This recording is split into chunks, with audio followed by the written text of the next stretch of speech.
टपरीधारकांचे तत्काळ पुनर्वसन करा या मागणीसाठी शेवगाव शहर संघर्ष समिती शेवगाव यांच्या वतीने शेवगाव तहसीलदार प्रशांत सांगडे यांना निवेदन देण्यात आले।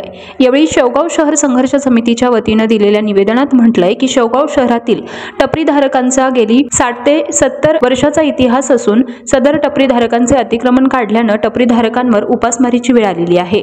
शेवगाव शहरातील टपरीवर काम करणारे हजारो युवक बेरोजगार झालेले आहेत। टपरीधारकांच्या कुटुंबाची अवस्था अत्यंत दयनीय झाली आहे। तसेच टपरीधारकांवर विविध बँकांचे कर्ज, होम लोन आदी व्यवसाय कर्ज काढलेले असल्याने त्यांच्यावर आज रोजी बँक तगादे होण्यास सुरुवात झाली आहे। त्यात आर्थिक वर्षातील मार्च अखेर असल्याने सर्व बाजूने टपरीधारक अडचणीत आलेला आहे। त्यामुळे काही आत्मघाती कृत्य टपरीधारकांकडून होऊ नये यासाठी तात्काळ या टपरीधारकांचे पुनर्वसन करावे। यासाठी नगर परिषदेचे सर्व शासकीय भूखंड ताब्यात घेऊन या टपरीधारकांचे पुनर्वसन करण्यात यावे। 8 दिवसांच्या आत याबाबत निर्णय घ्यावा, अन्यथा मोठ्या स्वरूपाचे जनआंदोलन करून टपरीधारकांचे अतिक्रमण शासकीय नियमानुसार पूर्ववत करण्यात येईल, असा इशाराही यावेळी या निवेदनाद्वारे शेवगाव शहर संघर्ष समितीच्या वतीने देण्यात आला। वर्षाचा इतिहास म्हणजे शेवगावचे टपरीधारक आहेत। टपरीधारकांवर आज टपरी काढल्यामुळे टपरीधारकांवर उपासमारीची वेळ आली। विविध बँकांचे कर्ज व्यवसायासाठी घेतलेले आहेत, होम लोनसाठी घेतलेले आहेत, ती फेडण्यासाठी आज टपरीधारकांना काहीही पर्याय उपलब्ध राहिलेला नाही। बँकेचे तगादे सुरू झालेले आहे। टपरीधारक आत्महत्येच्या भूमिकेवर या ठिकाणी आलेला आहे, परंतु आता कोणताही मार्ग त्या ठिकाणी दिसेना। या अर्थानं टपरीधारकांचं पुनर्वसन झालं पाहिजे, ते शासकीय भूखंड मोकळे करून झालं पाहिजे। नगर परिषद अध्यक्ष, जिल्हा परिषदेचे आरोग्य केंद्र असतील, जिल्हा परिषदेच्या प्राथमिक शाळा असतील, या ठिकाणी ओसाड पडलेले आहेत, त्या ठिकाणी कोणतंही त्या वापरात नाहीयेत।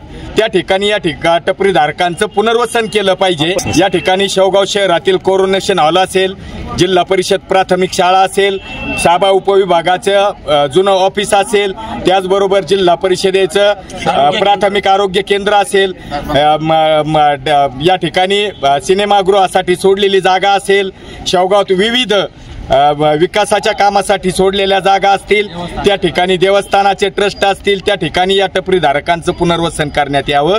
शेवगाव हे टपरीधारकांचं गाव म्हणून ओळखलं जातं आणि शेवगावला सगळ्या रोडचे सगळे महामार्ग शेवगाव शहरातून जात असल्या कारणाने शेवगाव शहरात कोणतीही व्यवसायाला जागा या ठिकाणी शिल्लक नाही।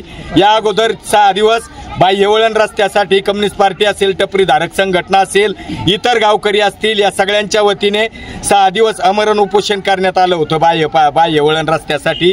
पण राजकारणाने कुठं काय घाण खाल्ली हे कळालं नाही आणि या ठिकाणी गोरगरीब लोकांचे संसार उद्ध्वस्त करण्याचं काम या ठिकाणी अतिक्रमण काढून केलेलं आहे। देशात राज्यात राजकारण अत्यंत खालच्या थराला गेलेलं आहे। कुणामाग ईडी लावली, कुणामाग बिडी लावली, कुणामाग काय लावलं आणि कुणामाग काय काय करतील आणि कोणला कोणत्या आरोपात या ठिकाणी देश चांगला आहे म्हणणाऱ्याला देशद्रोही म्हणून आत टाकलं जातं।